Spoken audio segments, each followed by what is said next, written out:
Two, one. Welcome to the February 19, 2025 meeting of the Police Accountability Board. To access the meeting remotely, join from a PC, Mac, iPad, iPhone, or Android device using this URL below. If you do not wish for your name to appear on the screen, use the drop-down menu and click on Rename to rename yourself to be anonymous. To request to speak, use the raise hand icon on the screen. To join by phone, dial 1-669-900-6833 and enter meeting ID 826-5339-6072. If you wish to comment during the public comment portion of the agenda, press *9 and wait to be recognized. Land acknowledgement. The city of Berkeley recognizes that the community we live in was built on the territory of the Huchun, the ancestral unceded land of the Chochenyo-speaking Ohlone people, the ancestors and descendants of the sovereign Rona Band of Alameda County. This land was and continues to be of great importance to all the Ohlone tribes and descendants of the Rona Band. As we begin our meeting tonight, we acknowledge and honor the original inhabitants of Berkeley, the documented 5,000-year history of a vibrant community at the West Berkeley Shellmond, and the Ohlone people who continue to reside in the East Bay. As we recognize that Berkeley's residents have and continue to benefit from the use and occupation of this unceded stolen land since the city of Berkeley's incorporation in 1781. As stewards of the laws regulating the city of Berkeley, it is not only vital that we recognize the history of this land, but also recognize that the Ohlone people are present members of Berkeley and other East Bay communities today. With that, proceed to agenda item number 1, call to order and roll call. Thank you, Chair Cayetano. For the record, this meeting was called to order at 6:30 p.m. I'll now proceed with roll call. Chair Cayetano. Here. Vice Chair Wilson. And Vice Chair Wilson is currently not on the webinar, but we were informed that she'll be participating remotely today. We will update the record once that happens. Board Member Calavita. Here. Board Member Lethwich. Here. And Board Member Williams is absent today on leave of absence. Chair, with that, a small but mighty quorum. I'll note that on behalf of the ODPA, we have Director Aguilar joining us remotely, Investigator Wechter, Data Analyst MD, and our Administrator Analyst Anaya, as well as myself, Jose Murillo. On behalf of the BTD, I see Chief Lewis joining us remotely, as well as Lieutenant Rigo joining us here in person. On behalf of the City Attorney's Office, we have BCA Dodger. And on behalf of the City Manager, I see Dr. Aguilar joining us remotely as well. Chair, with that, we can proceed. Great. Agenda item number 2, approval of the agenda. I believe there are actually a couple of amendments proposed to the agenda on the table. The first one is to remove, or at least move 9E to the next session, which is on the mutual aid agreements. Personally, I would prefer to have it, we have a fuller group here. And I know that we have a few things to get through today. Make a motion. I would ask that there's a motion for that. I'll second that. Are you making a motion? I don't want to make a motion. I would, Yeah. Not one. I'll make the motion. Okay, great. And I will second your motion. Okay. So on the motion to approve the agenda with item 9E table. We have a first by Board Member Calavita and a second by Board Member Lethwich. And just because we are a smaller quorum today, all votes have to be unanimous. So I just want to confirm. Chair, okay, Yes. perfect. The motion carries. I have one more amendment to suggest, at least. My understanding is that we have people here to present on 2025 PR 0001. Is that right?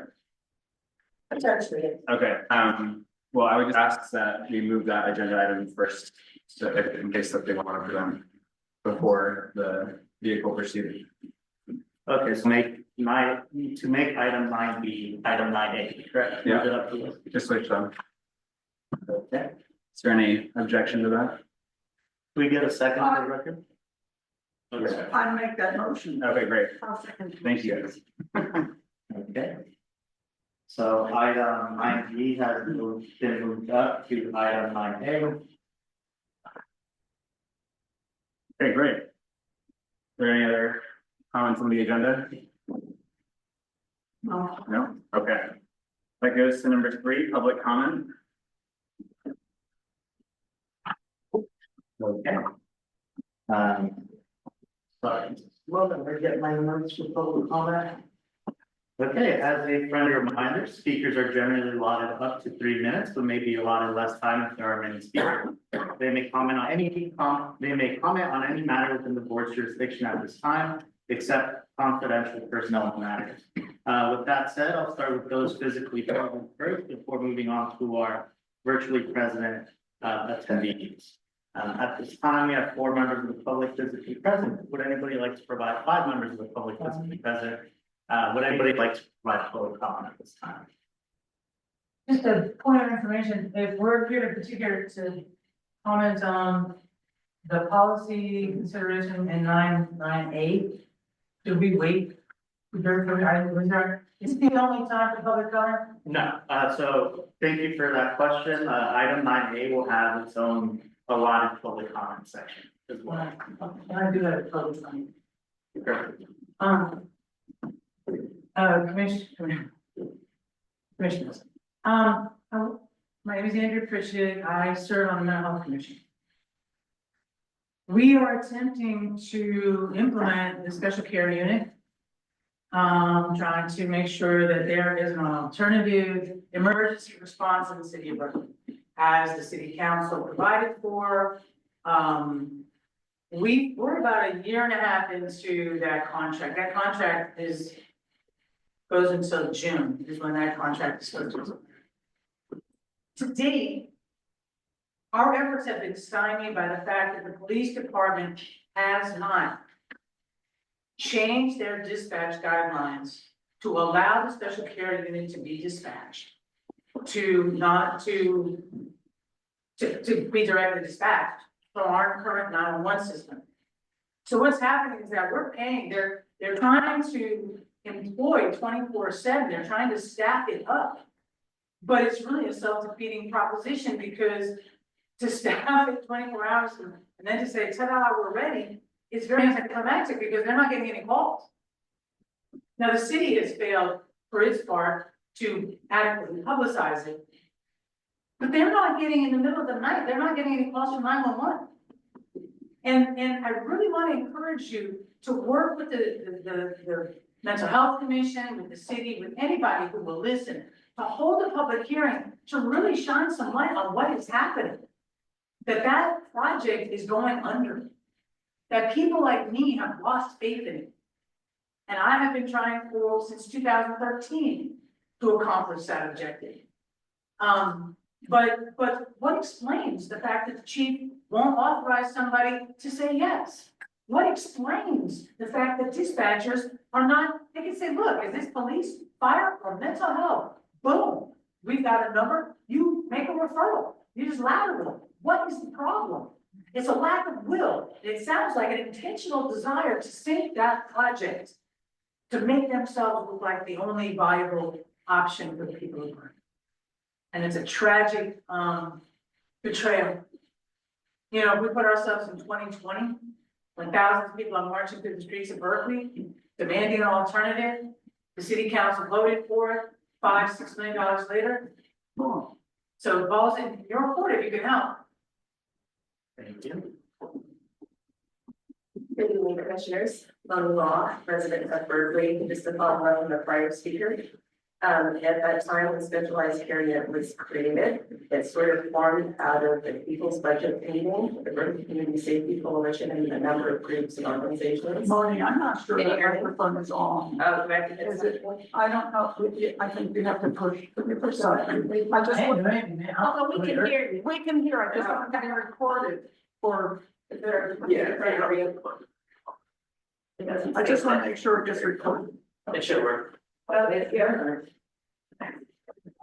So there are a few hundred people that attended this meeting and created a people's budget, which included the specialized care unit, which ended up forming.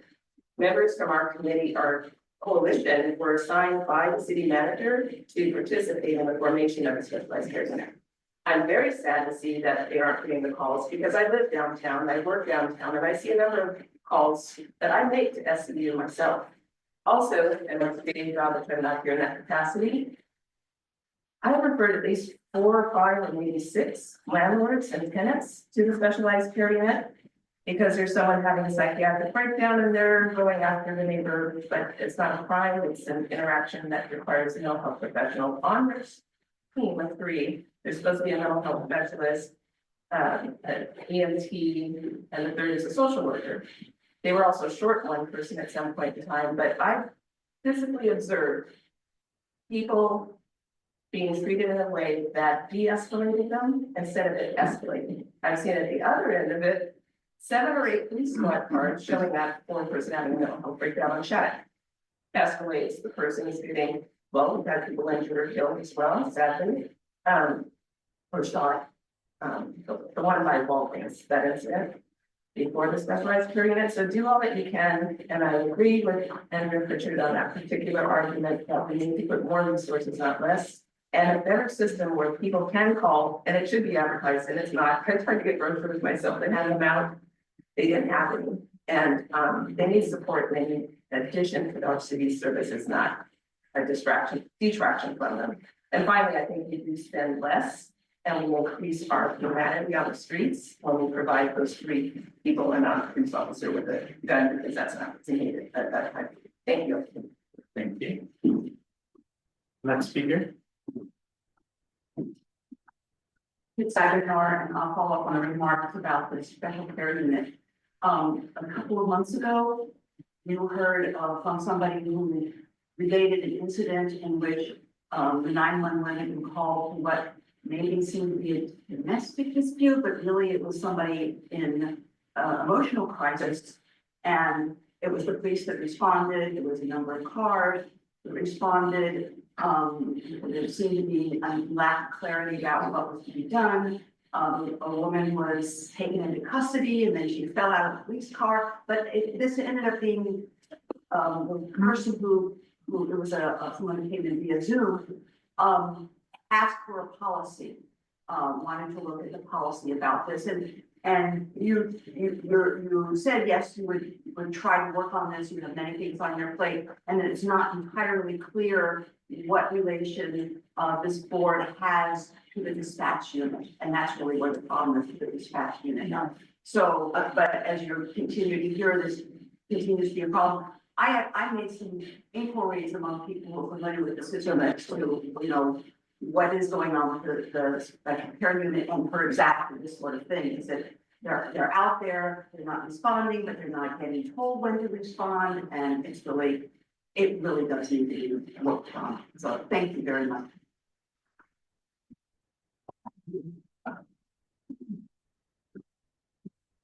Hi, good evening.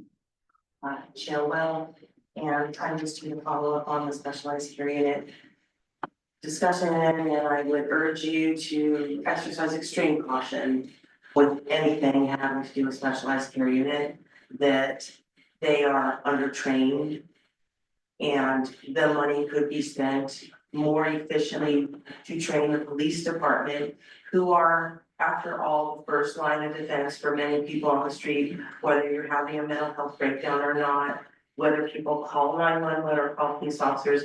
Having properly and adequately trained officers would serve the public overall better than just one overly funded but poorly trained unit that seems to have implicit bias and unconscious stigma as their motto when it comes to dealing with citizens who are in protected classes. And in some cases, they have gone above and beyond what they should have done to make sure that those citizens suffered harm, distress, financial loss, and worse. So I urge you not to devote time and attention to expanding SCU's reach, because they're not adequately trained, and the harm that they're causing and the damage that they're doing is far more far-reaching consequences long-term than just training the police personnel that are already here or improving the mobile crisis process. Thank you very much. Any additional public comment, those physically present? Okay, I'll now move on to our virtual attendees. At this time, we have 4 virtual attendees. If you'd like to provide public comment, please use the raise hand icon at this time.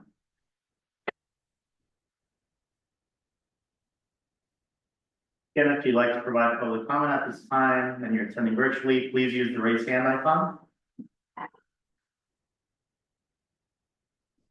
The chair, we do not have any hand raised. Okay, with that, we'll go to agenda item number 4, approval of the minutes. That's for the special, we'll start with 4A, minutes for the special meeting of February 1. Anyone? I move that the minutes be approved. Second. Okay, and I will note for the record that Vice Chair Wilson has joined us remotely. With that said, are there any objections to the motion to pass the minutes for February 1st?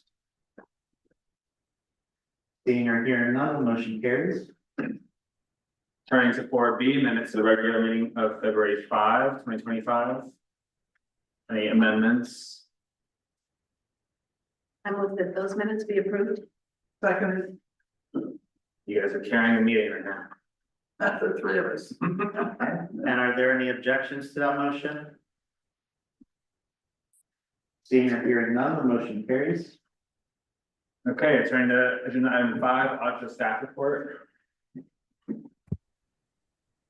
Good evening, Chair. Can you hear me?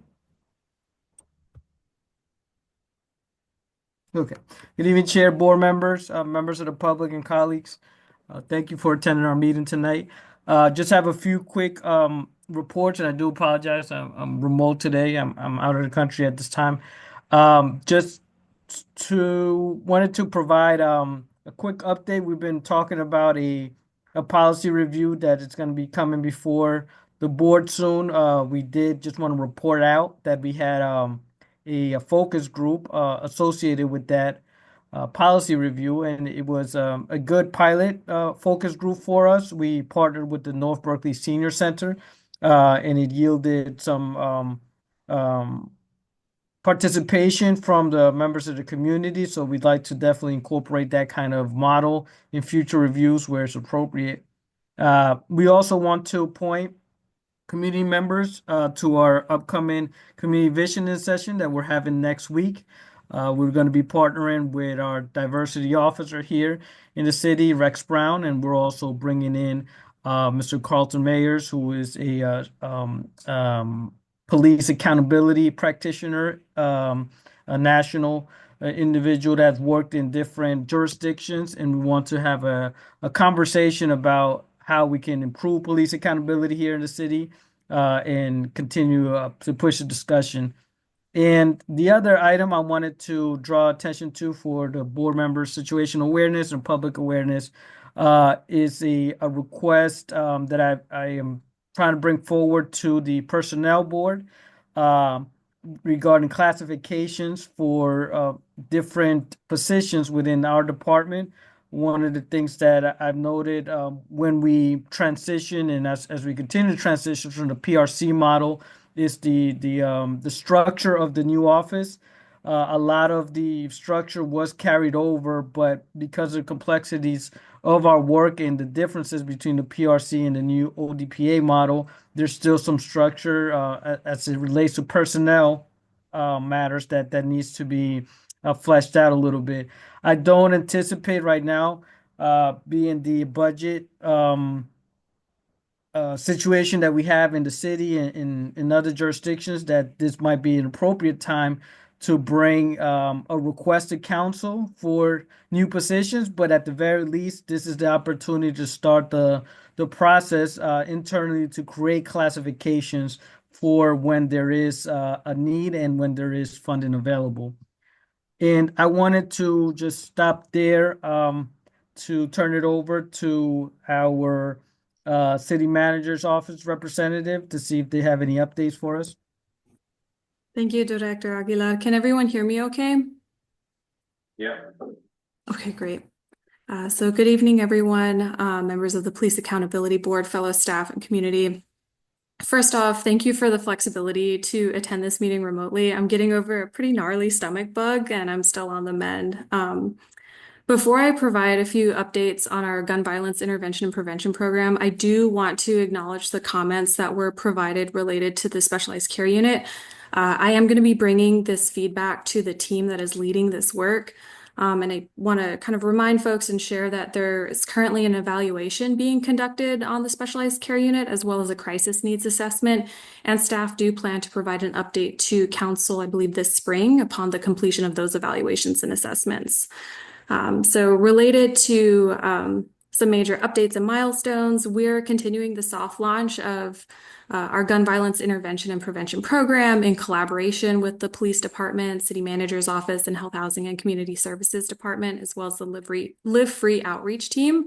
Last week, we attended the first ever regional coordination meeting in San Francisco, which was hosted by the National Institute for Criminal Justice Reform. This meeting brought together similar programs from San Francisco, Oakland, Richmond, Antioch, and other cities to help us explore opportunities for regional collaboration for addressing gun violence. And we really look forward to building on these discussions, as well as balancing our tailored approach for Berkeley with this broader strategic coordination. Additionally, I wanted to share that the team is organizing a community violence intervention collaborative meeting. This is a next step following the previous town halls and community forums that we hosted a couple of months ago. This is going to be a recurring monthly meeting that's going to bring together community advocates, practitioners, service providers, youth, and others that are impacted by and invested in reducing gun violence in Berkeley. So the goal is to really create a dedicated space for collaboration, resource sharing, and strategic planning. We're currently finalizing the logistics of it, but we anticipate holding the first meeting in early March. And I plan to share final details once they are confirmed. But that's all I have for major updates on reimagining public safety. But as always, I'll be sure to keep the board abreast to our work on reimagining. Thank you. Thank you, Dr. Redondo. And Mr. Chair, one last thing. We have our NACO expert, Jason Wechter, our investigator, back in town, and he has some updates regarding upcoming NACO events. Yes, thank you. Can I be heard from here? So NACO's series of 2025 webinars is continuing on Friday with a webinar on digital video evidence, identifying technical challenges and limitations. And this is by Casey Yunko, a tech support engineer with Axon Investigate. And he did a presentation for us in September 2023. This is a follow-up to it. He'll discuss the importance of proper training for anyone tasked with reviewing and or processing multimedia evidence for investigative purposes. The webinar is designed for non-experts navigating the complexities of digital video evidence. There is a deadline of tomorrow at 11 a.m. to register for the webinar. So if you are interested, I suggest you go to the NACOLE website. That's NACOLE.org. Thank you. Thank you. And that's all we have, Mr. Chair. We're happy to take any questions at this time. Any questions for the director? Actually, that's not for the director, it's for Dr. Arredondo. Are you still on? Yes. Yes. Yes. So a number of us board members have been frustrated over the many months regarding the question of dispatch to the SCU.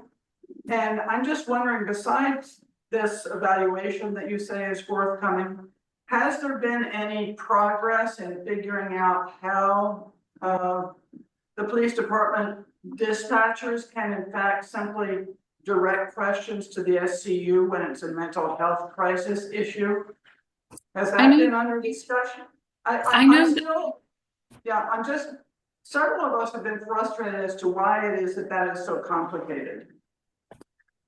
I hear you, and my understanding is that RDA is contracted for the evaluation, but they're also contracted for the crisis needs assessment. And my understanding is that there's currently a draft report that's currently being reviewed by the team. I haven't seen the latest draft report for it, but I know it's going to be ready by the spring. But I hear you in terms of just the timing of everything.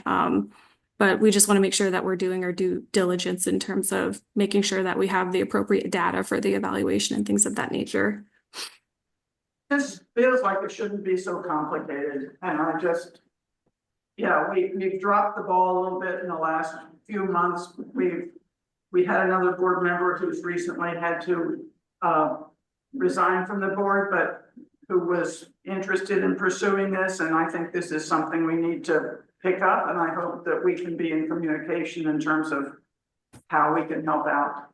Definitely heard and understood. Thank you. And Chair, the Vice Chair has her hand raised. Please.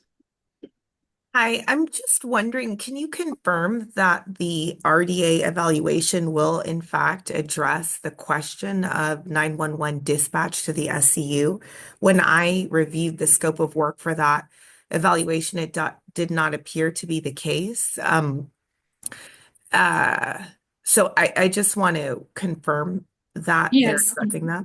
Yeah, and apologies if there was any kind of confusion in the contract language. So RDA is being contracted for two deliverables. One is for the evaluation of the specialized care unit, and one is sort of the crisis needs assessment. So that's really an evaluation of dispatch 911 calls in terms of categorizing which calls could, in theory, go through SCU response. Okay, and is that evaluation or the crisis assessment going to provide an overview of the current status of the 911 sort of system overhaul that I think is concurrently underway, I think in an effort being overseen by fire? My sense is I don't want to give you an incorrect answer. So I would want to just double check with HHCS that's kind of leading the crisis needs assessment contract with RDA, and I can definitely give you an answer asynchronously. Okay, sounds good. Thank you. Mm-hmm. Any other questions there? Yeah, I just had a question for staff. I had asked if staff could prepare a brief overview of significant laws that were enacted in 2024. Is that something that you could still do? I saw that there was a document that might have provided some links to other people's summaries. I didn't look at those, but it'd be helpful. I don't imagine there are a lot of laws that we would want to know about, but if you could do that, that would be great. Director, would you like to take the question? Yes, in the item that we included, it did have the link of all the police related legislation but if you have a vision for a different one list, then we can pull that for you. But we thought that satisfied, but we can work with you to see how to communicate that. Okay. Thanks.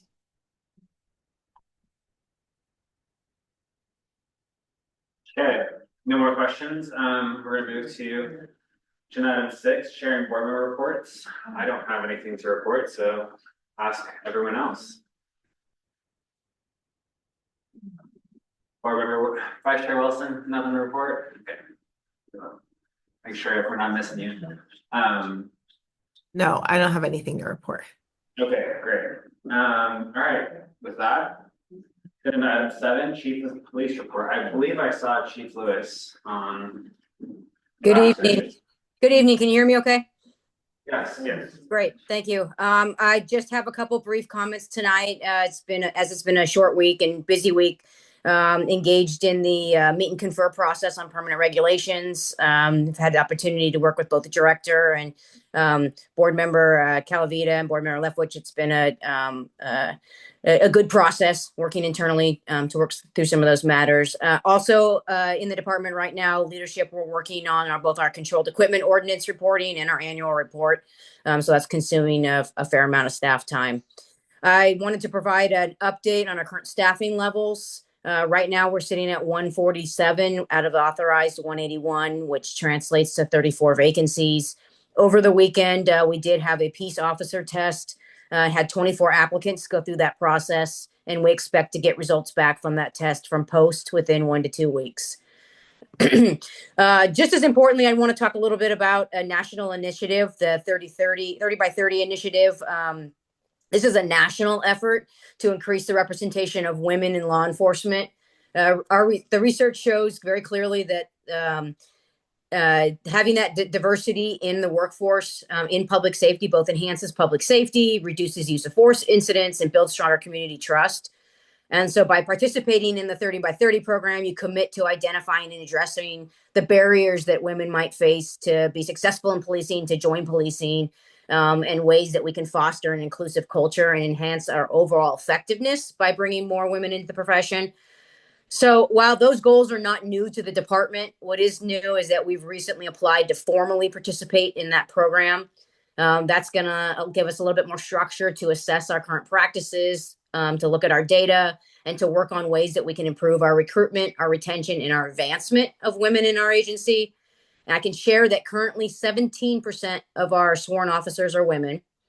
And so we have a focus on not only proactively recruiting and highlighting women in our recruitment efforts, but we're also working on a department-wide mentorship program to support all members, but to have a focus on also supporting women as they begin their careers with us, and continuing to work on both leadership development and training opportunities to ensure that we have not only sworn ranks that reflect women, but that they have opportunities for advancement in the department. I also want to provide an update on our EIS work. We have begun work with benchmark analytics. Technical implementation is underway, and I've been told that there's a tentative timeline of having an initial light version available by June, which will then roll into the full algorithm model by the end of the year. And finally, I understand that there's an upcoming special meeting of the Public Safety Policy Committee, at which time they'll be hearing both items that were submitted by the PAB and the DPA to that body.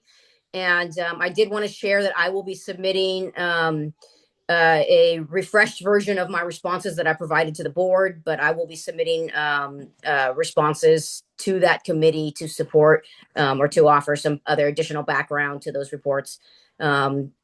Those will go to the Public Safety Policy Committee, but I will get copies of those to both the board and to the director as soon as I finalize those. I expect those shortly.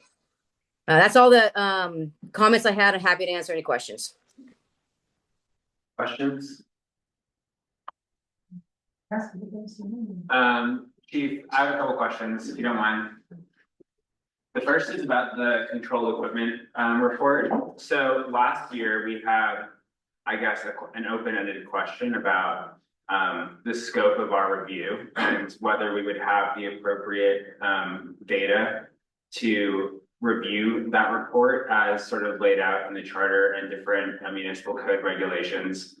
And so we were wondering if you only intend to give the same report that you gave last year. I know we haven't expressed a different expectation, but I just wanted to make sure that the data that we will get from you is the same that we saw last year. Yeah, so we are prepared to report. The initial draft I saw does include our uses, the location of uses. I know that was a question that was raised last time. Some geographic information around where those uses occurred, and some detail about the cases. And I do know that it was raised last year, that there were some additional metrics or ways that you wanted to be able to dive deeper into that. Unfortunately, we didn't hear back about what differences those would be. I think that I remain open to that conversation and want to make the information as useful as possible, aligned with our records releases requirements and things like that. I will share that we're looking closely at how to continue to produce that information on the Transparency Hub. And so that's why we have a lot of that information available in live time.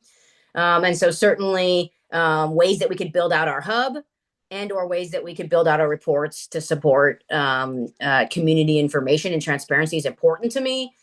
but I do want to balance that against the amount of time. You know, if we build something and it can self-generate, that's different. But if we have to create more reporting requirements, we have to weigh the balance of what value we get from the information and data in comparison to how that affects staff time. No, it's helpful about, and I understand the point about gathering the data that you have. Maybe we can just like start a dialogue and we can share with you the different metrics that we saw in the code. And I think a lot of them are demographic data that you are already collecting, so that shouldn't be a problem. And then just a question about the SCE units. Has the department been involved in these conversations with the city manager, or is this like a third party that is doing this evaluation? I wasn't here when this process started, so I'm not aware of how involved the department was at the very beginning of this. Are you talking about the development or the creation of the processes around the SCU? Yes, the policies that govern the SCU and also this like ongoing evaluation of the system, if the department is involved in that as well. So I can share that we did get a data request from RDA, which we provided to them. And as far as the intentionality behind building out the policies and procedures and plan around the SCU, so there was a very high level steering group or working group and or information gathering group that occurred very early on that police department personnel were part of. And I know our captain that oversees the communication center and operations do occasionally sit at that high level discussion meeting. But the steering committee where procedures and policies and the rollout was implemented, there were not regularly police personnel in that whole process was intended to be built as a standalone separate response, non-police response as it was developed. Are you able to tell me if the data request was for dispatch information or? It was CAD data. Yeah, I'm not sure what the columns or a data set was, but it was CAD data. CAD's the dispatch system, just clarifying that, right? Yeah, yes. Okay, great. Any other questions? No. Okay, thank you, Chief. We appreciate you.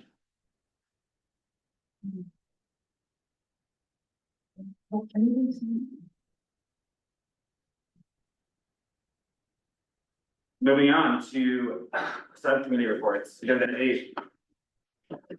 Thank you, Chair Cayetano. On page 35 of your packets, you'll see the most up-to-date subcommittee list with all the vacancies noted. As always, I'll go from the first subcommittee and just go down the list. So with that, I'll start with the regulation subcommittee. We met this morning again, and I have to say the process is going really slowly, frustratingly so. And I thought I'd take a few minutes to explain why that's the case. So the way the process works is that city stakeholders all together as a group, and that includes in any given meeting, probably 8 of us. So that would be Director Aguilar, Board Member Leftwich, and I, a representative from the city attorney's office, someone from HR, the deputy city manager, and the chief. And so all told, it's 8 of us. Scheduling is sort of a nightmare for us to get together. And what we've been doing is taking one small section, for example, the definitions up front in the regulations, and getting all on the same page as to the wording of those definitions. And all of these city stakeholders, which includes us, the director, the chief, the city manager, et cetera, all being on the same page. So as we can then negotiate with, we can confer with representative of the union. So those meetings take a long time. Then we send our draft proposal to the union representative, and they counter propose. And then we meet again as stakeholders only. And so many, if not most of our meetings are among us city stakeholders. And we have to agree on all, for example, all the definitions. And then we meet with the union rep. And they verbally tell us their response and send it in writing eventually. And so we have now achieved sort of just barely the very beginning section of the regulations. And you can see that this takes a very long time and will continue to take a long time. And I'm here to say, I'm sorry, we're not going to get these regulations tomorrow. It's painstakingly slow. And that's why. I mean, I think I just described the process. At the front end of the process, you know, a year or more than a year was spent with a different negotiator who apparently was not doing things in a formal manner. Things weren't written down. So then we got a new negotiators, a team of negotiators. So there we have it. Meanwhile, we're working under the interim regs. But I think at the end of the day, we'll be happy with our regulations, but it takes a long time. Yeah, So we met this morning for 2.5 hours, and we're gonna meet again on Friday for another 2.5 hours. Today it was just the city stakeholders. Friday, we're meeting with the union rep. right. And the only thing I would add is that to delay things further, the union reps, presidents keep changing and their council keeps changing. So we need to build a time for them to all get up to speed. On this chart, I just want to note that the department's rep, it was Lieutenant Montgomery when we were drafting the regulations, but now that we're in meet and confer, Chief Lewis is the representative. I make that update. With that, I'll move on to fair and impartial policing implementation. I could start that just by noting, as the chief noted, there will be a public safety special meeting on February 25th. Our office reached out to the clerk's office just to confirm that our items would be on there. And we were informed that there currently is no chair for the public safety committee. So all the items on their action calendar will appear on their agenda. And it will ultimately be up to the committee to decide if they want to discuss the item during that meeting or not. But we'll be monitoring and we're in contact with the chair and the vice chair on that. And if it is on the agenda, who will be representing? The board had decided that the chair and the vice chair. Oh, sorry, yeah. That's all I have. So I'm sorry, so we'll know during the meeting itself whether they're gonna take up the topic? that's our understanding, yes. So we are going into that meeting prepared to present with the understanding that we may not be presenting that day. Okay, when we say prepared to present, what are we doing for, I mean, I know that it's on my calendar, but like, are we doing a slide deck? Is there some presentation that we're preparing? Because Yes. Yes, Yes, we'll be preparing that. We'll be coordinating with the chair and the vice with yourself and the chair. okay. Are they not required to have post an agenda ahead of time? Since it is a special meeting, it's a 24-hour noticing requirement.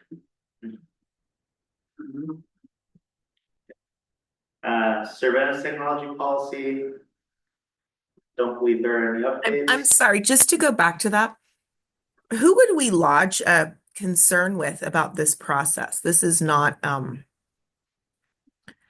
mean, we are all like working members of this board, and to not even give us the courtesy to know what's going to be on the agenda when and when something's going to be heard is pretty disrespectful to us as well as to staff. So how would we lodge a concern about that? Or who would you advise we send that concern to? Well, I can give an answer to that. I'm actually meeting with the mayor's office on Friday, and I'll bring it up to them. So I feel like that'll at least give us one avenue to express our frustration. Okay, thank Director, you. I'm glad your hands up. Yeah, and if I would just chime in, I think historically that has been a challenge with this particular committee, that it hasn't been abundantly clear what the expectations are, and even when they do want us at a meeting, what our role is there. So I think once they establish a new chair for that committee, it'll be important to get some synergy to find out what exactly is the expectations going before that body. And definitely, like the chair said, working with the mayor's office as well. Who is currently on that committee? Because it changes. Do we know who the, Don't have that information right in front of me, but it's currently Councilmember Castellani, Councilmember O'Keefe, and Councilmember Blackaby, with the mayor as the alternate.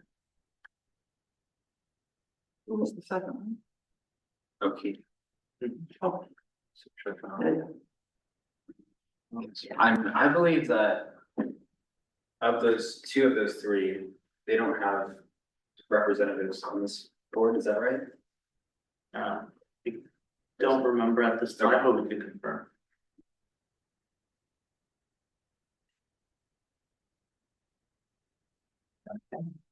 I'll move on to surveillance technology policy, which I don't believe has any updates at this time, and there's a vacancy. Okay, the downtown task force invite unit allegations, the update similar to that of the fair and partial policing. Unless there's any additional questions. So when is that scheduled to be heard? It will be on the agenda with the fair and impartial for February 25th, but again, it's in the same situation as the FIP report. I just have to voice my strong objection to being told on the moment, at the moment, or even 24 hours in advance, that we're going to be presenting something that we've been hoping to present the last 6 months. It's just disrespectful, I would say, at best. Policy review committee. One second, do you want to come and join us on the 25th and share your, On the 25th? yeah? And right now you're not designated to come, that's why I'm inviting you to come and share. Well, if it's a downtown task force, I think I'm supposed to present it. Oh, okay. Okay. That's why I'm so frustrated. Okay, moving on to the policy review subcommittee. So we have a proposal regarding amendments to the vehicle pursuit policy, and we'll be discussing those. And Chair Cayetano will be leading that discussion when we get to agenda item 9B, which was originally 9A. Metrics and operations. No update.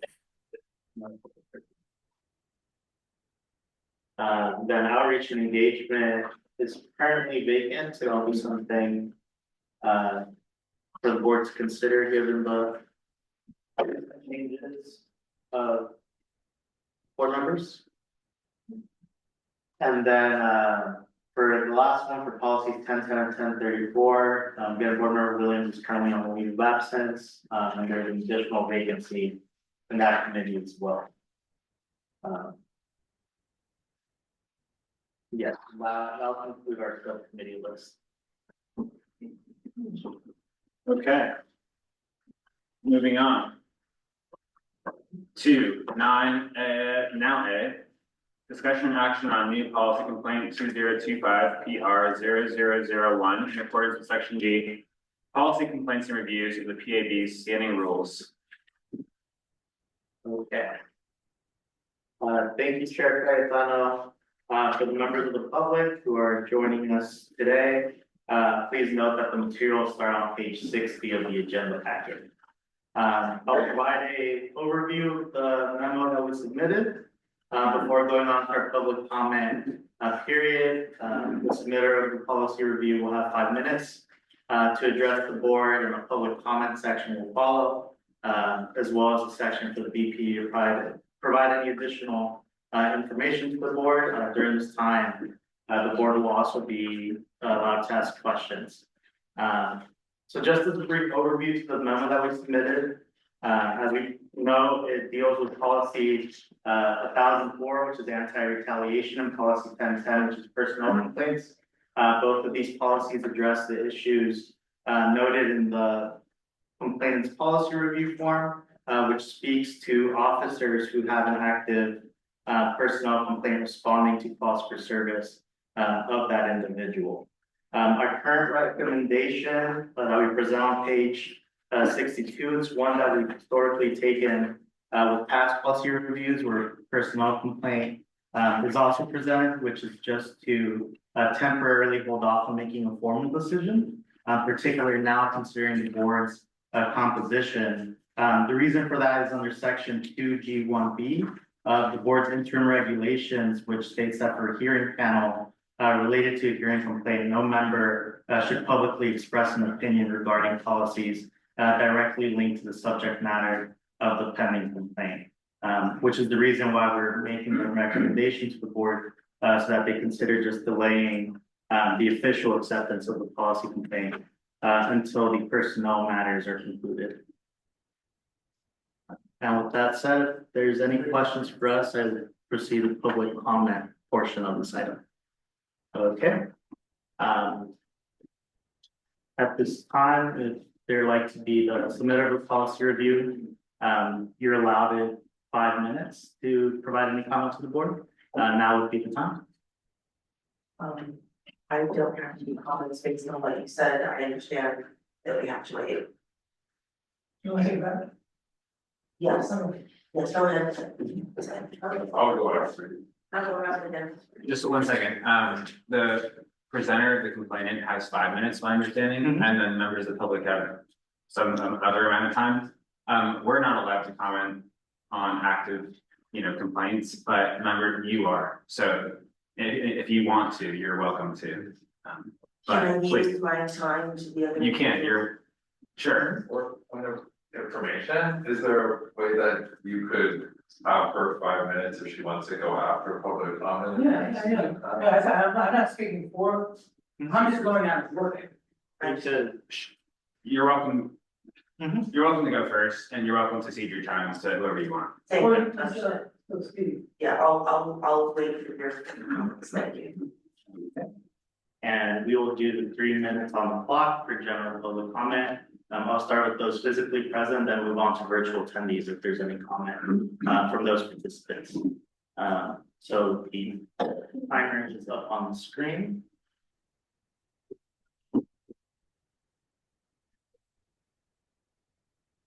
There you go. All right, Commissioners, I appreciate that you've made a recommendation, to defer any decision, due to an ongoing personal complaint, but honestly, this is like really good sense policy, and it's not contingent upon the individual complaint that may have been, submitted by the person making the policy complaint.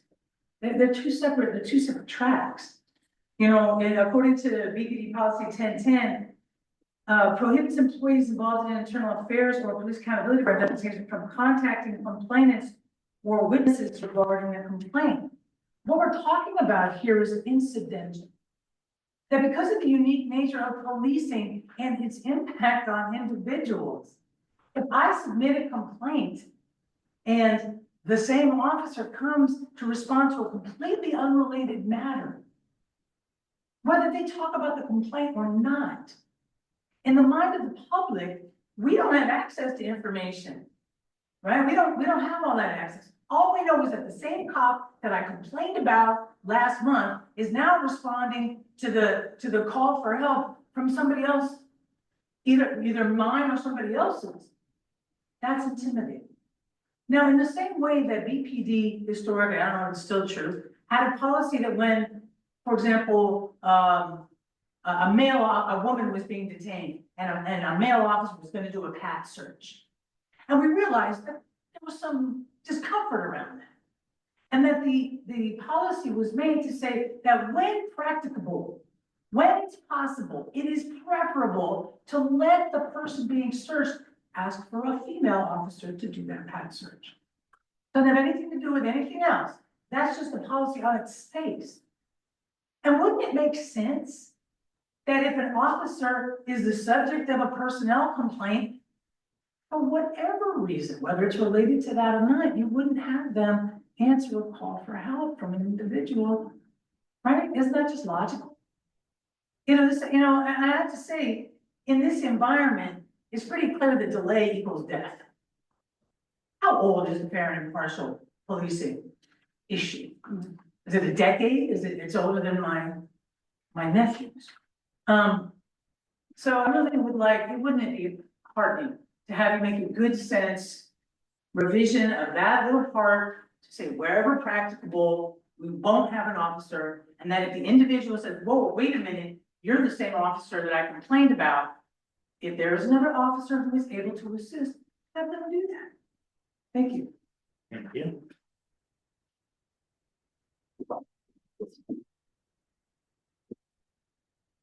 Okay, I'm ready. All right. I really, really agree with what my friend and colleague Andrea Pritchett said. As someone who's worked with Berkeley Cop Watch for about 4 years, I've met a lot of folks who have been directly impacted by police violence and harassment with BPD. And definitely more of their stories deserve to be told than aren't. And I think this is a really wonderful example of someone trying to use the policy complaint mechanism to improve the condition for everybody in the city. That's And yeah, I echo what Andrea said. Wouldn't it be nice if we could move forward on that and not delay this in a bureaucratic swamp? I think this is actually a really conservative policy recommendation that could ameliorate the relationship between the community and the police, actually. So thank you.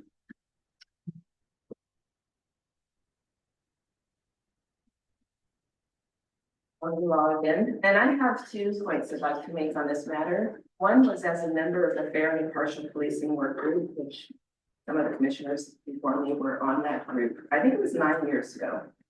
I'm also the named party in Law versus City of Berkeley lawsuit that was filed after the Black Lives Matter protest that was peaceful, that the police had a riot and a number of people were hurt. In that matter, we had an outcome. We did, we thought, which would include a use of force policy that's been worked on, and all these other matters have been worked on, and we still don't have finality, and we have something like the downtown bike patrol making racist comments. And I've talked to police officers who told me they didn't think there was enough done to really correct and remedy that problem to prevent it from happening again.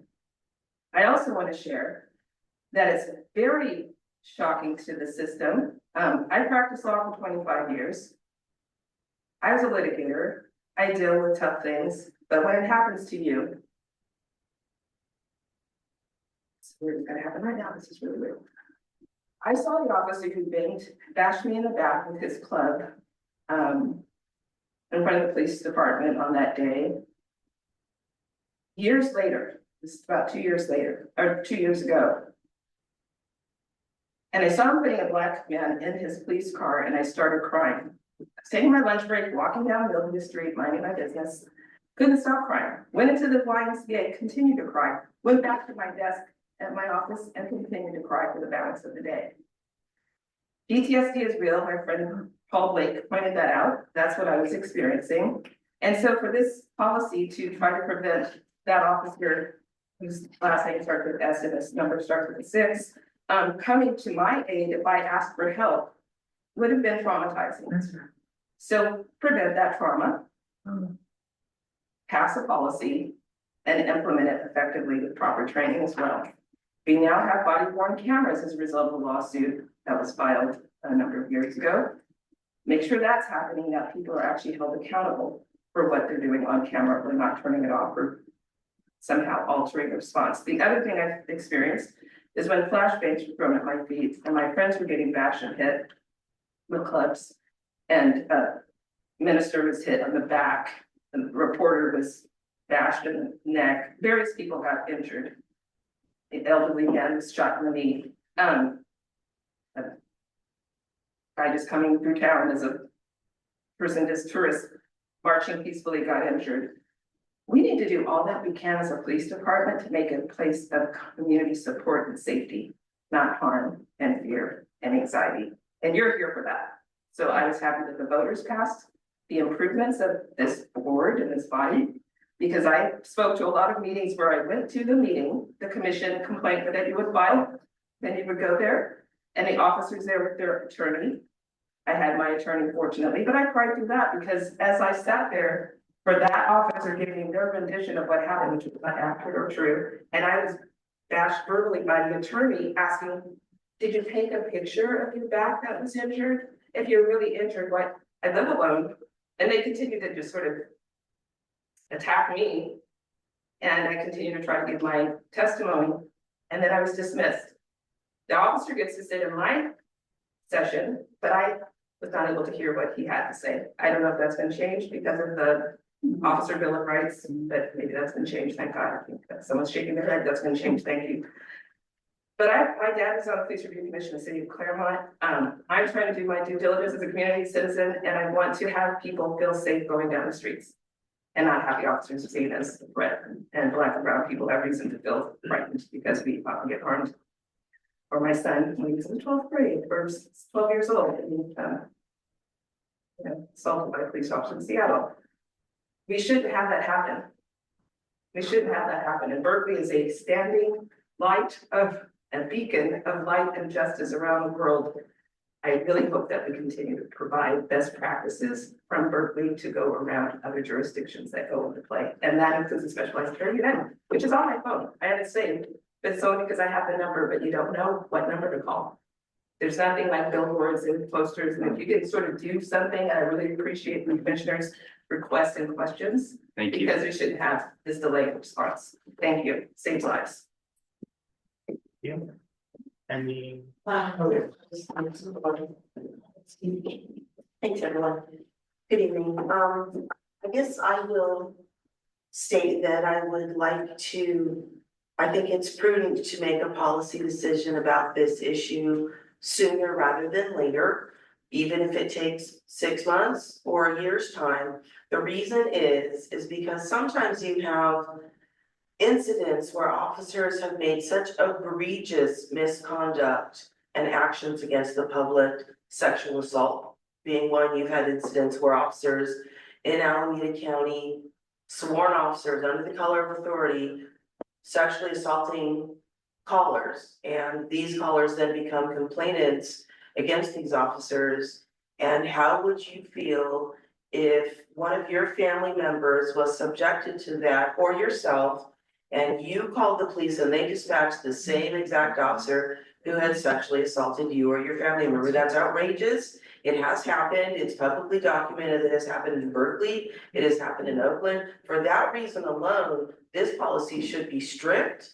It should be very clear and very, very well understood by any officer who's sworn, in this department, or any, lieutenant, any supervisor, that when you have calls that come in, certainly they're reviewed, and I'm sure that decisions are made that, we'll send officer number Y as opposed to officer X, and that there's certain reasons that we do this. Sometimes there's staffing shortages, or there's, other reasons that the public isn't made aware of. I'm sure that there are, when the calls come in, there's information that's displayed to the dispatchers that could clearly identify, Officer X has a current complaint at this address. Please don't send them, even though this is their feed and they're, working in this area, they're on duty now. Please don't send them to this address for this particular call. Refer to other officer. Just have some simple standard language like that, so that when this happens, you don't have someone who's been assaulted by an officer, or worse, threatened with murder, or like in the Oakland Writers case, having drugs shoved in your pants or in your mouth. There was 116 defendants that were, acquitted and found not guilty, and these officers, some of whom fled to Mexico and other places. It's just an outrageous situation that you could quickly rectify by saying, if an officer has a current complaint, current internal affairs complaint, or is the subject of a civil lawsuit or other type of civil complaint, we just won't send that officer to that address. Or for instance, in certain cases, if you know that the individual is, known by the police and that they currently have even criminal cases ongoing, that it probably is best not to send that officer to them. Thank you very much for listening. Yeah. Before we proceed, I'll go to our virtual attendees. If anyone would like to provide public comment. Chair, at this time, there are no virtual attendees with their hands raised. We will now provide an opportunity to the BPD if there's any comments that they would like to make or provide additional information. Lieutenant Rigo, is there any additional comments, questions you might have? Okay, with that, Chair, I yield back to the board for any questions you might have. Well, first, I thank every single member of the public who came here to comment on this. And before I say anything substantive about what your comments were, I want to make sure that I'm on the page of the regulations. So we have to have that conversation first before addressing yours. But thank you so much for being here. Definitely. Please. Yeah, I would just like staff to explain a little more. I read the memo about why you're recommending that we defer this. The reason we made this recommendation was an issue that's come up in the past, particularly when we're struggling with quorum. Per the standing rules, if one of you, for example, were to take on this complaint and present it back to you, but the personnel matter is still ongoing, but you commented on the policy, and there was per se misconduct found which touched on that policy, that member would have to recuse themselves, which it could impact the hearing numbers. That's primarily the reason we recommended it. We've done this for previous complaints, or rather policy reviews out of the same concern, which may be a consideration about whether it could get accepted and staff just doesn't present it for a certain time, but the work continues. That's also an alternative option. But again, it's just in terms of thinking of the potential of a hearing in that personnel matter. Because it does strike me as distinct issues. I think what you're saying, but. So I have two questions, unless do you have something you want to add? No, I want to hear your question. Okay. So the first question is, I'm not aware, have we been with, sort of like has the board member ever recused themselves in order to substantively look into a policy that the rest of the board might have a hearing on? Like, is that a viable option?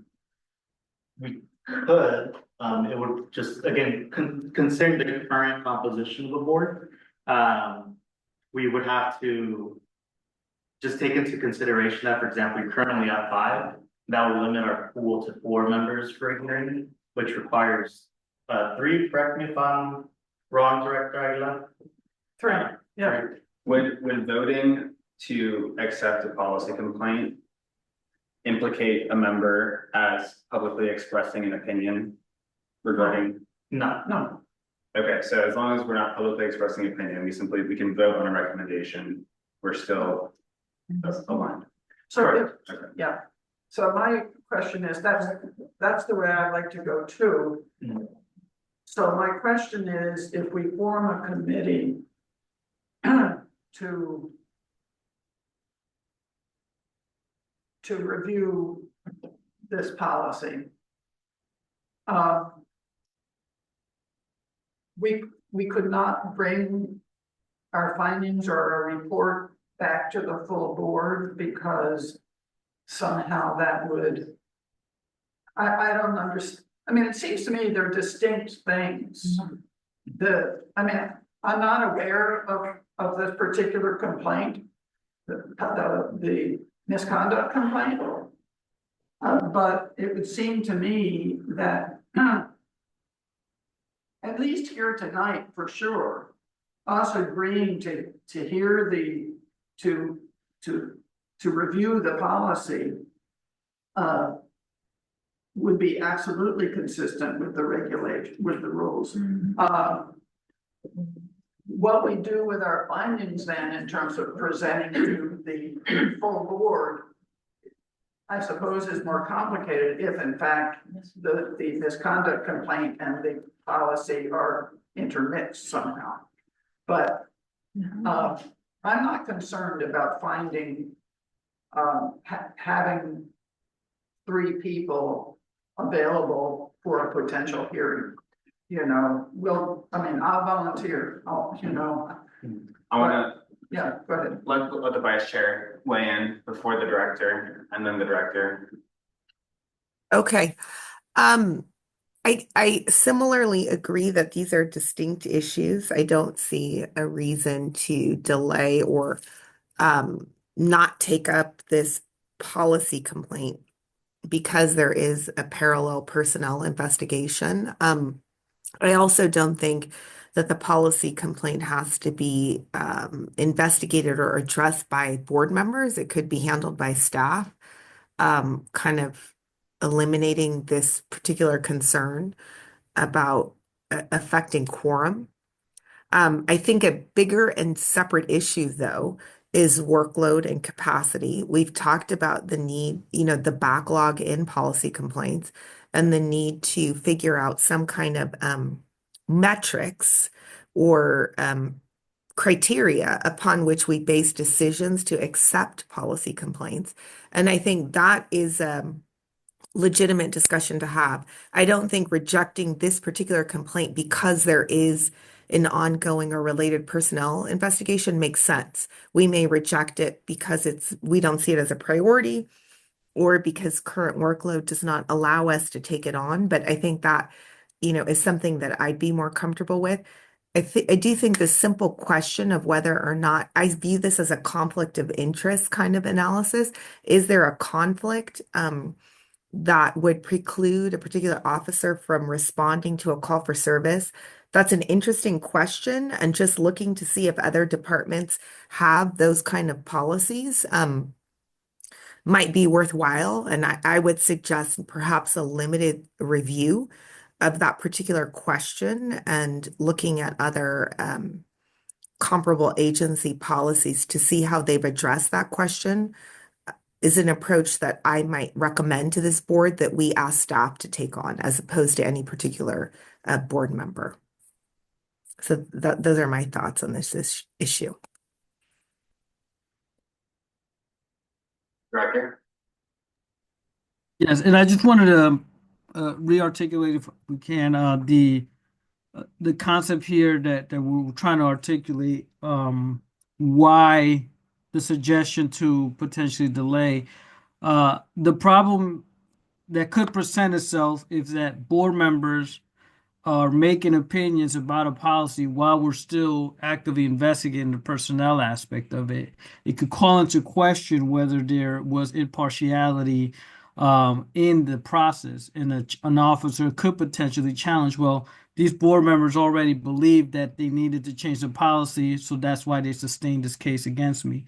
So that's why I think that's the language was crafted in that way to keep those two processes separate. And you have the added, as the policy analyst mentioned, the added barrier right now with your numbers that theoretically you could just designate a hearing panel, and those are the ones that are going to just handle personnel, and everybody else the policy, and that'll be clean. But because your numbers are low, it's a little bit difficult to accomplish that. So that's what we're just trying to articulate there, if that makes any sense. So I'm hearing a few options. One, I heard that board member Calvita wanted to take this on and that she'd be comfortable recusing. I heard Vice Chair Wilson offer a solution of assigning it to staff. I haven't heard anyone say that they're interested in rejecting the policy complaint or deferring it. I think that another option, the option that I prefer, honestly, is that a single board member would investigate this, and ultimately the full board does not have to hear the issue if the department agrees to make changes. The only time that a policy comes before the full board is when there's a disagreement. And there have been multiple policies that the department has changed per our suggestion, not, like minor suggestions here and there.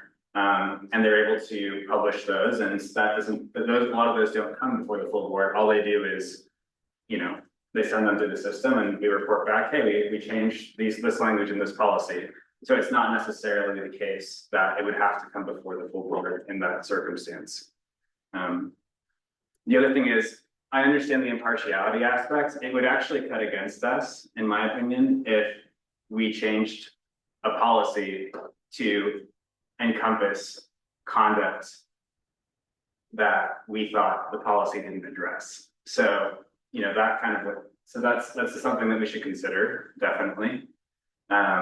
If we were changing policy because we think the policy is too vague and doesn't address this particular circumstance, then we should be aware of that. But like you said, I'm not aware of any active complaint right now that's going to a hearing that would cause us to conflict out in this particular circumstance. Well, perhaps a board member, Palavita, is willing to take this on, but I'm not sure that's what you're saying, but That's what I heard. That was the chair's interpretation. okay. That perhaps it could be a limited scope to look at what other jurisdictions have done. And the concern that I have is that whether dispatch would necessarily have access to that information, whether there could be confidentiality issues. I mean, I just don't know. Perhaps dispatch could, would know what, if these officers had complaints against them, maybe not, which would complicate things. So perhaps if you were just interested in looking at, a few discrete issues, rather than us assigning it to staff when staff already has so many open complaints. Do we have any idea of the timeline for the personnel complaint? That would be a question for the director. According to the charter, 120 days, 180 or 240, but we're just intaking it, so it probably a few months out. Well, I'm gonna, okay, there's one, Vice Chair Wilson, yes, please. I just was gonna say, I don't think that sort of resolving this with the department without bringing it back to the board would be appropriate, given that we've had a formal personnel complaint or policy complaint filed, is my understanding. So I do think we should bring it back to the board to have transparency and also respond directly to the person that submitted the complaint, if I'm understanding it correctly, the posture of the complaint correctly. So I wanted to say that. And I think maybe that's it. If board member Calavita is volunteering to do it, that's fine. As I indicated, I think it would also be appropriate to ask staff to take this one on. Well, maybe I can work with staff on it. Yeah. Yeah, and Vice Chair Wilson had a great process that she did for her policy complaint, where she worked with the complainant to identify recommended changes, and that could be the case here as well. I heard suggestions, and we're always open to receiving red lines to policy to consider. And if that's something that you could receive as well, that would be great. I also agree with the vice chair about the need to bring it back. I think we do bring it back and make it a public and more full board now. Yeah, I was more envisioning that the actual change would, anyway, yes, I agree, definitely. Is there motion on the table? Well, I move we accept the policy complaint. And assign it to you and staff? Yeah. I'll second that.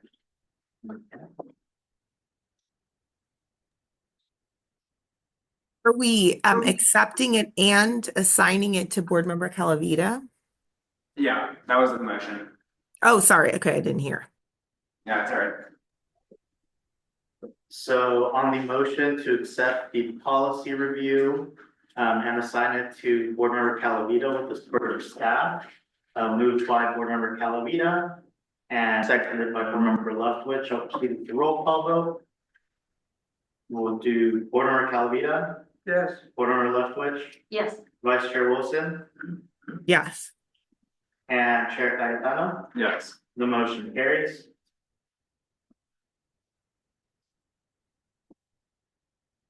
Okay.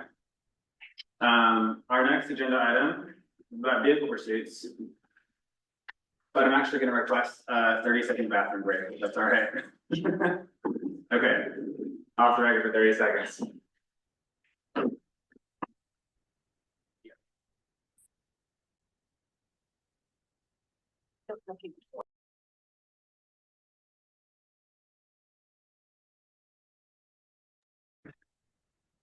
Okay, moving on to 9B.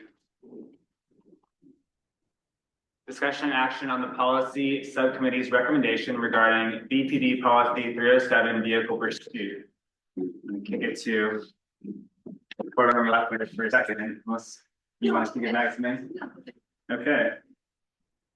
So, we have previewed this item for the board before, and it has to do with BPD policy 307.8.2. I have the provision memorized, which covers pursuit intervention tactics, including maneuvers like the pit.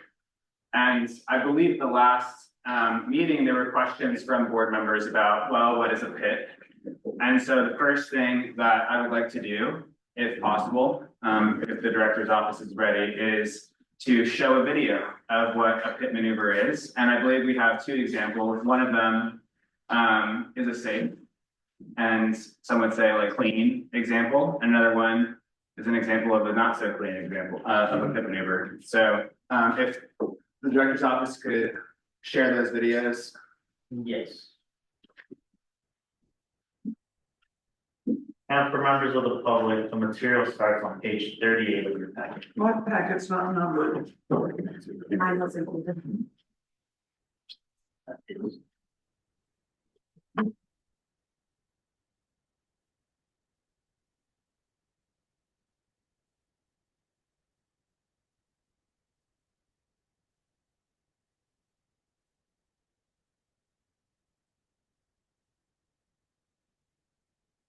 So this is the training video, the first Yeah. one? Okay, this is the training video.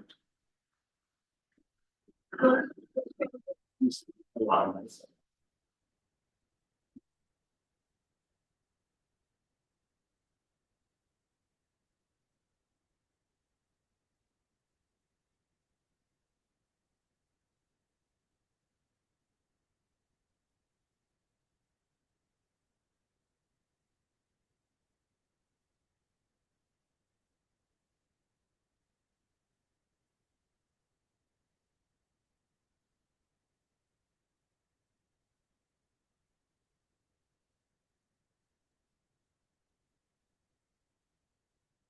A little shaky. Yeah, sorry, the video calling doesn't play very well on these screens. You gonna try again, or is that? No, okay. Well, I just wanna Turn off the video house. turn off. We had this issue before. So I just wanted to note that that's a training video. I believe it's from Mills County. Correct me if I'm wrong, that's in California. Yes. Okay.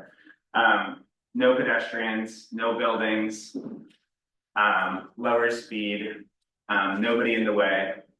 They're probably wearing helmets in that video. I didn't see exactly. And then we have a second example. That is a real life example, I believe. May or may not. We can try.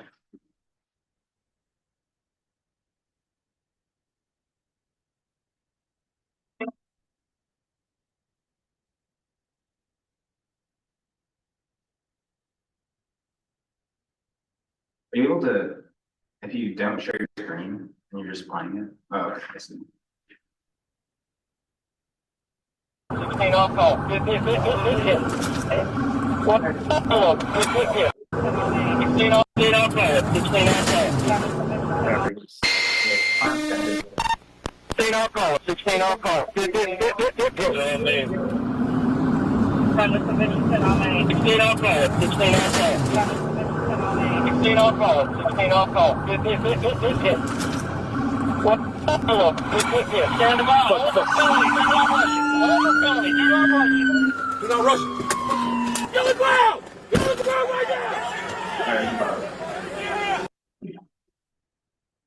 Well, as you can see, that one was also down on a freeway, no pedestrians around, but the car flipped.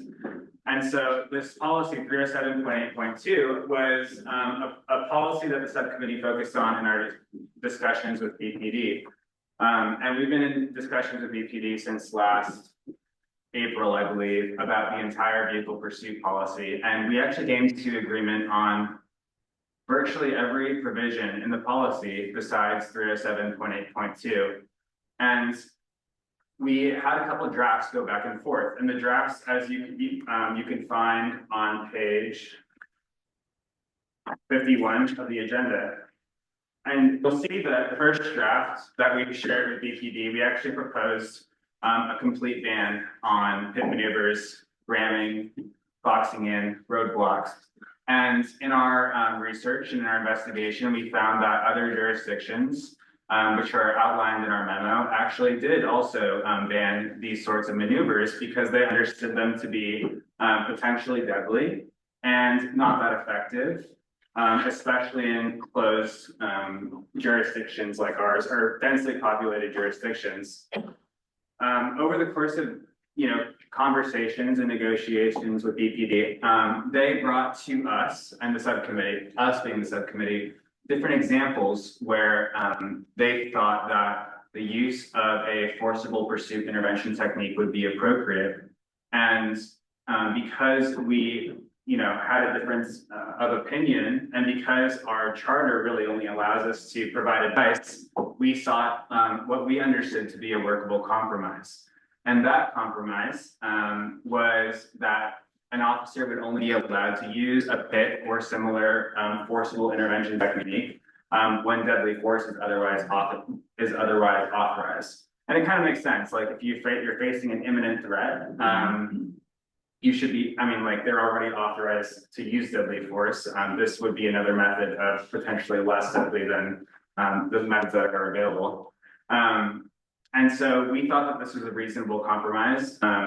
And we actually noted for the department that San Francisco currently uses this exact policy that we're proposing. And we initially heard agreement from the department. And that agreement quickly, I would say, dissipated when they talked to training staff, and they told us that it would be difficult for officers to implement, which confused the subcommittee because the officers are already implementing the deadly force standard every day, and hopefully they adhere to it. And it's well trained, it's written into California law, it's written into other jurisdictions' policies as well. And so we thought that this policy, given the risk of forcible pursuit intervention techniques like the pit maneuver, shouldn't be left to a vague and ambiguous balancing test that is conducted by the officer in the moment of the pursuit, where they can sort of guess, is this risk, or is the benefit of me ramming this car outweighed by the hypothetical risk? It's really difficult to calculate that in real time, and I would say probably impossible, given the externalities. For example, you can calculate maybe a pit is effective, but you can't calculate the unintended consequences that the San Francisco Chronicle has documented have killed tens, hundreds of bystanders in the last 6 years just by these maneuvers themselves. And so the subcommittee, we worked with the department, we proposed this language to the department back in November. And then after they rejected it, we proposed a fuller draft that contained all of our justifications, and also addressed all of their reasons for not adopting it. And you can find that memo, I believe, on page, oh gosh, which page is it on? It's somewhere in here. Oh, it's on page 41. So I encourage members of the public to read this memo. I believe it comprehensively covers our conversations with the department for the last 7 or 8 months.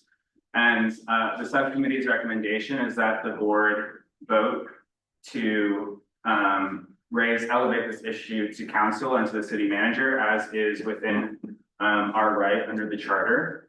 And I believe we are under a charter deadline to vote on this essentially today, because the deadline will expire, I believe, on next Monday, and we don't have a full board meeting before that. What, I'm sorry, what deadline are you talking about? So when BPD issues a policy, we have 60, the department has 30 days to notify us of the change, and we have 60 days to elevate the policy to the city manager. Yeah. And so we're within that time frame right now. So I'm happy, I want to open it up to board member Lethwich first, and the rest of the board for other comments or questions. The only other thing that I want to add, and then I'm going to be moving that we, that the board vote to elevate this to the city council and city manager, and that we amend a memo that we are authorized, the subcommittee is authorized to amend a memo so that it's directed to city council, is just that the city adopted a use of force policy that's very comprehensive. And the definition of deadly force is any use of force that creates a substantial risk of causing death or serious bodily injury, including but not limited to the discharge of a firearm. And so our position is that these maneuvers are so dangerous that they amount to possible use of deadly force that should comply with the use of force policy, which incorporates the standard that the chair just referenced. And Chair Kaitana, we do have our public member of the subcommittee here. Yes. Yeah. Are we allowed to invite? Okay, please, yes. Personal invitation of the subcommittee, and thanks to Kit Saganar for being at every single meeting that we've been in with the department. So please. I really appreciate the work that the subcommittee has done on this. As you know, I'm a non-voting member of the subcommittee, so a public member. But I actually had some conversations on the side with somebody I know who was very strong on, I want the police to, do something. My car was damaged, my car was stolen, I want them to do something. And I discussed with her the case that was publicized, a recent case of a chase that started in Berkeley and ended up in Oakland, right? And at the end of the chase, the car was seriously damaged, probably totaled. A bystander was injured. One of the treated people in the car was taken into custody after treatment for minor injuries. The other could not be taken into custody because she was going to be in the hospital for some time with broken bones. And one of the officers had some minor injuries. And so I don't know whether the Berkeley Police Department considered this a successful operation, but talking to this person about, would you consider this a success if your car was stolen and that's how it ends up? She's like, well, no, that's not a successful conclusion. And I saw that the police department did at first say, oh, yes, we consider this. And they continue to say, yes, the pit maneuver is something that's not quite like other maneuvers. And they wanted to put into the policy language that would say you have to balance, you have to do the balancing test. But the language they put in for what balancing test would go for the pit maneuver was exactly the same language for the balancing test that goes with everything. And at the last meeting, a police officer said to us, well, in training, we say, when do you stop trying to do a balancing test as you're going on a chase? And the correct answer is not until the chase is over. You're continually weighing things. So they're adding more words beside the pit maneuver was not in fact saying this is a higher standard, which is what they kind of agreed with us that it ought to be a higher standard, but they weren't actually making it a higher standard. The higher standard that is appropriate, I do believe, is the for deadly force. Thank you for reading that, board member Lethwich, but I will just please that again. deadly force is any use of force that creates a substantial risk of causing death or serious bodily injury. And clearly this causes a risk of serious bodily injury to basically intentionally cause a car to go out of control. I mean, that's why it would work, is the car is going to be out of control, otherwise it isn't. And in Berkeley, it's not like that course where there's nothing around and just plain grass that everyone can drive onto. There's a definite risk of injury in those cases. And one other thing that I think is worth noting is that the department told us that although they have been in their current policy permitted to do a pit maneuver, they haven't actually used the pit maneuver in over 25 years. And I don't think they know if they've used it before that, but they haven't used it now. And if you read through the memo that was prepared for them that I think should be repurposed to go to the council, you'll see that there's, it's really a very good argument for why this should get, and as I said, as has been said, the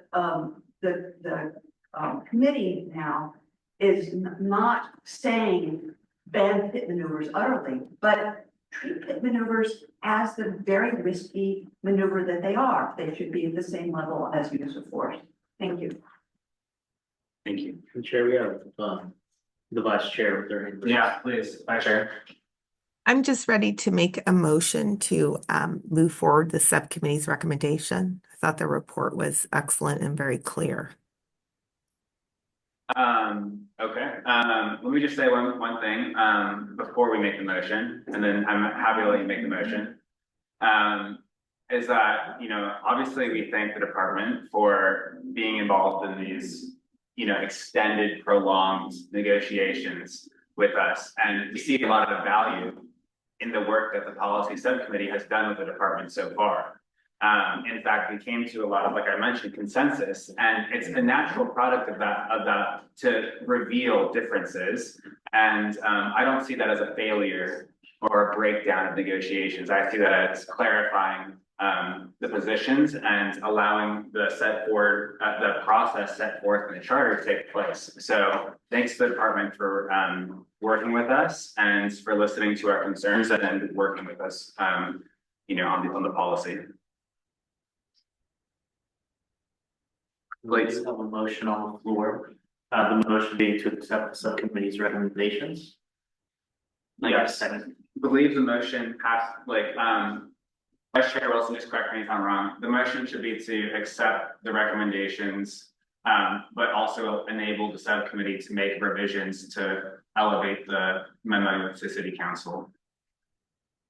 Right, although I think it would be the ODPA director or staff elevating it to council, but I'm not sure of the correct protocol. I'm accepting the subcommittee's recommendations and including the recommendation elevated to council, whatever the vehicle for elevating it to council is. Great. We have a second? I'll second that. Okay. Could I just also say that I want to thank the committee for doing this fantastic job here, and it must be frustrating to think you have consensus and then have it be withdrawn. I do think that given the danger to the public, not just to the driver who's trying to get away, but to the public, it's actually a higher, I think they should be banned because it's not about deadly force to the presumed felon, but it's about death and injury to other innocent bystanders. And therefore, I would have preferred a ban, but given that this is what we've come to, then I will go with the motion.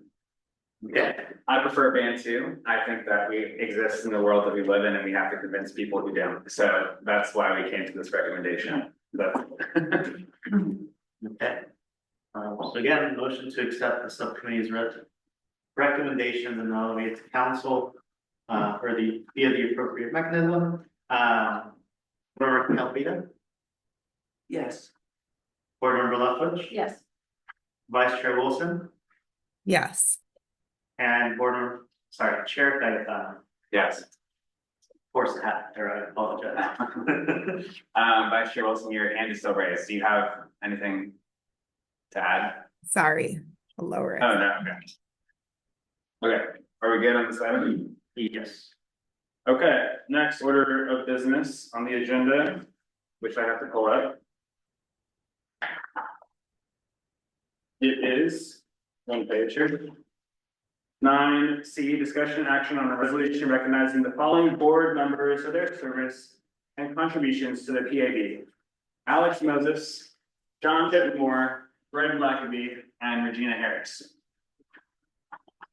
I just had one correction on Regina Harris's. It says that she served until February 5th of 2025.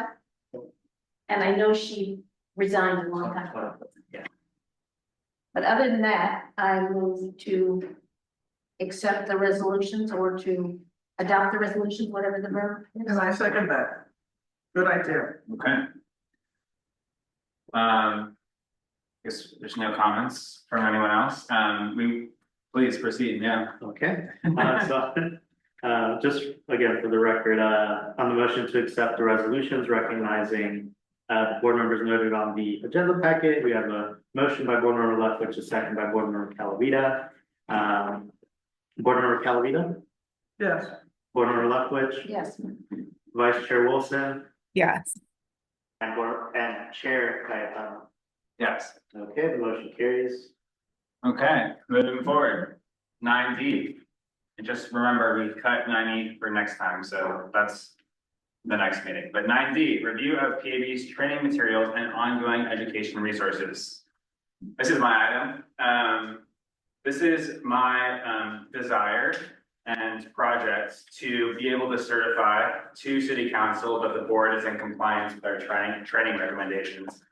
And so what I'm asking the board today to do is to weigh in on a checklist that incoming board members will be required to complete within 6 months as the charter sets forward. The charter sets forth very specific training requirements, and so we have now I'm proposing at least a checklist for incoming members. And I do have an open question about what we should do for current board members as it relates to this particular checklist. Hasn't staff, I know at one point staff had prepared a list of the existing board members' compliance. I know I was happy to see that I had met my 40 hours, so it seems like we would need to do that, first of all, for existing board members, but I like your idea of doing that for incoming board members as well. Is that a question? No. It was- Okay, sorry, I was distracted. I was suggesting that staff update what they had done previously, Oh. current board. Sure. Any comments, thoughts on this? I think this is a great idea. Good. Good to hear. I think my ultimate goal, again, is to be able to get every single member certified per this checklist.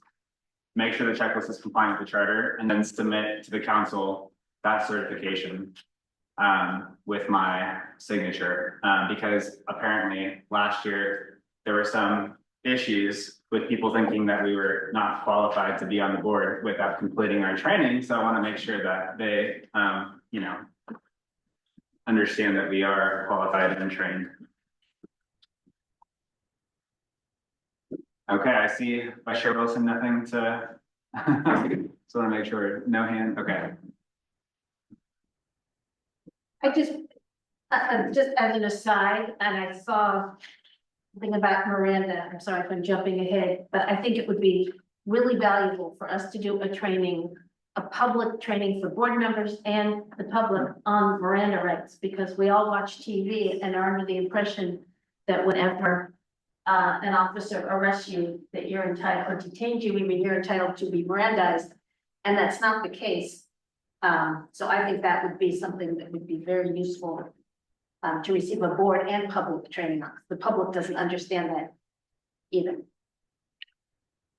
TV is misleading. Yeah. Okay, well, I guess I'll ask for a motion then to, What's the request? It's to approve this checklist as board member certification. I mean, if there's revisions. Yeah, these are the mandatory training materials, and I'm in favor of that, but also in order to complete the 40 hours. This doesn't add up to work. Well, I was gonna say that also there could be an additional list which includes, I had put together, I don't know, 2 years ago at least, a list of reading materials Right. and hours that are estimated. And that could be in addition I thought to maybe this that was it. mandatory list, have additional suggestions for. Good, yeah. Yeah, I think we should add a additional training serial and then note at the top of that, something about the 40 hours requirement. Because what does this add up to? I think it adds up to like 25, if I'm not mistaken, something like that. Okay. So yeah, this Maybe- would be enough. if they just- 25, yeah, so we have that additional reading material. No. Great, okay, so maybe with the friendly amendment, we can, No. I move that with the friendly amendment, we accept this checklist. I'll second it. great. Um,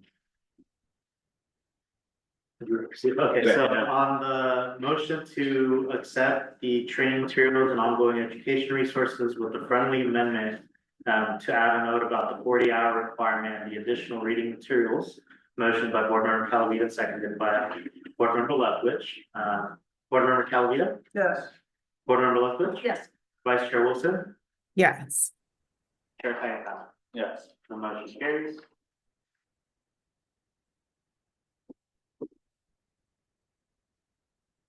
okay, what's next? Public comment. Public comment? Okay. We have a hand raised. Okay, next. Item 10, public comment? Yep. Okay, please. Yeah, I mean, if you guys are asking for any input on the checklist, I guess what happens in these spaces is that it becomes so kind of lawyer heavy. I mean, really, that how are you connecting to the public? Like in all this training, where's the like, oh, go spend some time hearing from people who've been abused. What was your experience? How did you get treated by the system? What are some of the things we should be looking for? And it just has this whole kind of academic, this whole kind of other tilt to it, which, you know, with all due respect, I know you guys work at. But to feel like you're getting somewhere, I just feel like you don't want to get too far out of the public. You gotta bring the public with you, otherwise you're just floating in space. On another point, I just wanna also, like, it's infuriating to me to listen to the chief. Evade questions, because that's been the tactic that is sinking the ship of the whole reimagining process. To ask the chief, if you're out there, I would love you to come back on. And I would love for you to ask, why is BPD unwilling or unable to direct calls for help to the special care unit? We had this whole analysis of dispatch, we had this whole analysis of calls for service. We realized that the vast majority of calls do not require armed personnel to respond.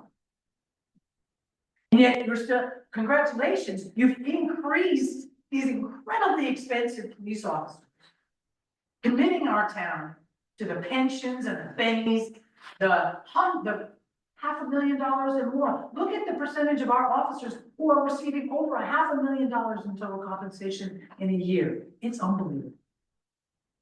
And to continue to feed that machine when we have the opportunity to do something different and do something better.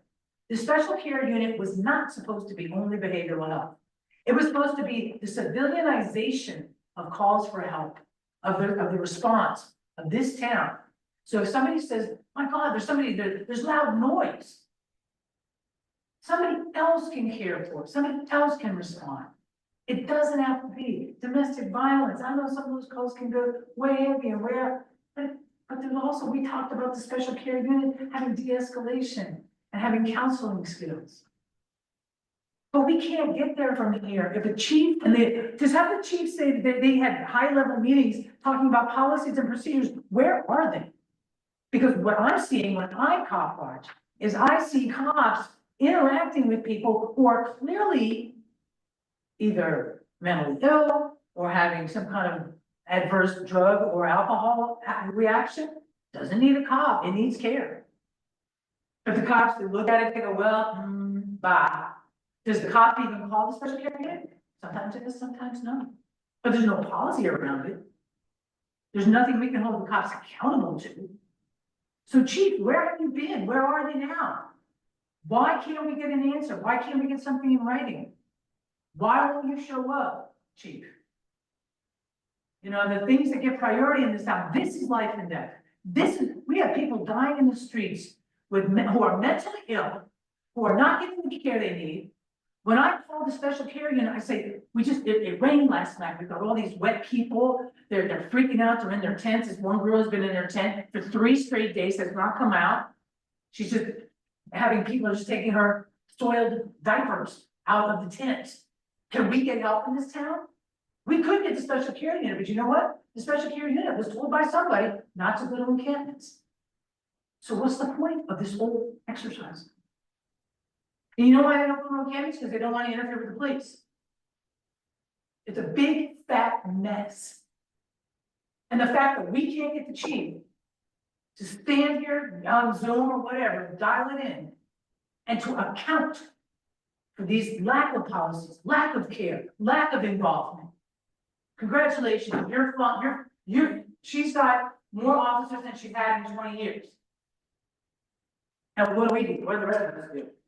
We just watch the poor people die in the streets. Congratulations. I guess day one was defunding movement. They won the war, they won the battle. Reimagining is dead.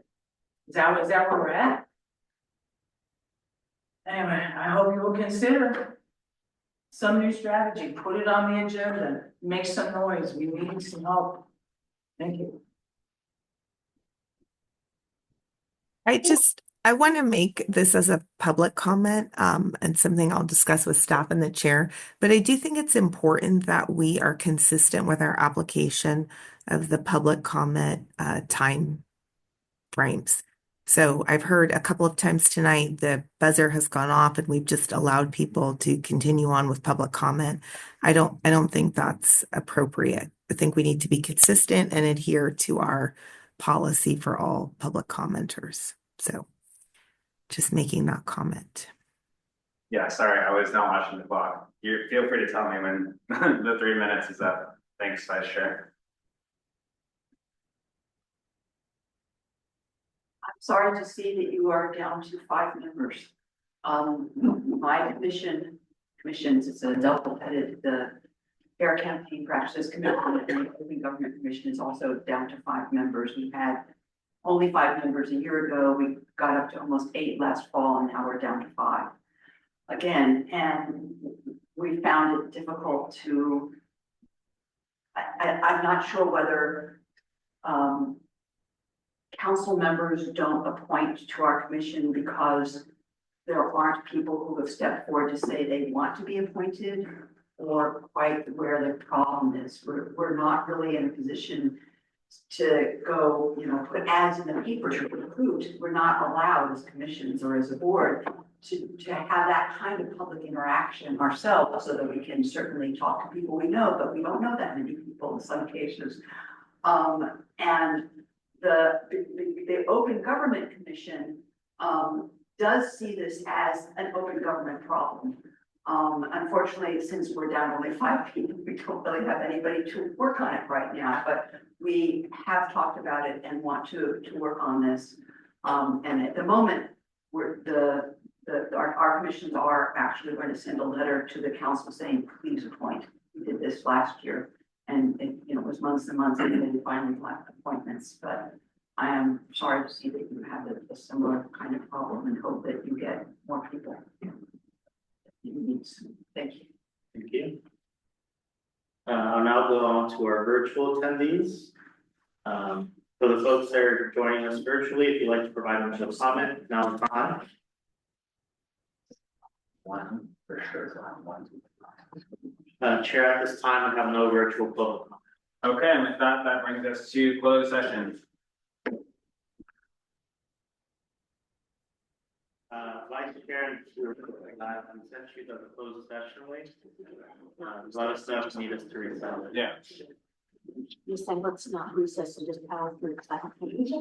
Yeah.